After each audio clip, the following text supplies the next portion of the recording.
ৰাইজ বহুত দিন কতো ফুৰিবলৈ যোৱা নাই কিন্তু আজি আকৌ একো প্লেনিং নকৰাকৈ ওলাই আহিছো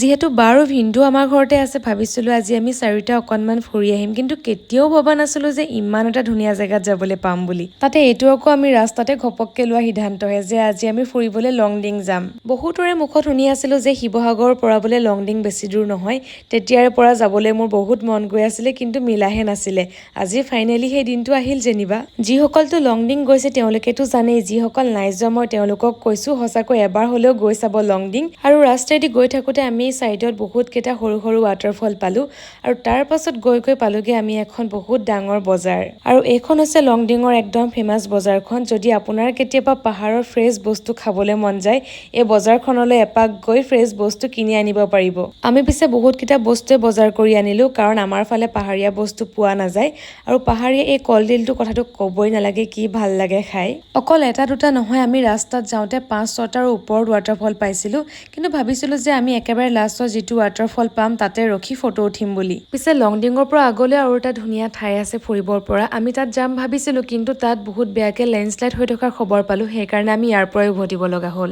একো নাই পিছে তাত গ'লে আমি এদিন ভালকে প্লেনিং কৰি যাব লাগিব কিন্তু আজিৰ দিনটো মোৰ কাৰণে বহুত বেছি স্পেচিয়েল আছিলে ভিউটো এনজয় কৰাৰ পাছত একেবাৰে লাষ্টত আহিলো আমি কিবা এটা খাবলৈ বুলি কাৰণ দিনটো আজি আমাৰ একো ভালকে খোৱা হোৱা নাছিলে এইফালে চিকেন চাওমিন আৰু চিকেন ফ্ৰাইড ৰাইচ অৰ্ডাৰ কৰিলো আমি গোটেইকেইটাই খালো আৰু দেখিছে নহয় আমি ঘৰলৈ উভতি আহোঁতে লংডিঙতে আমাৰ ৰাতিয়ে হ'ল আৰু আজিলৈ ইমানেই আছিলে ভিডিঅ'টো শেষৰলৈকে চোৱাৰ বাবে থেংক ইউ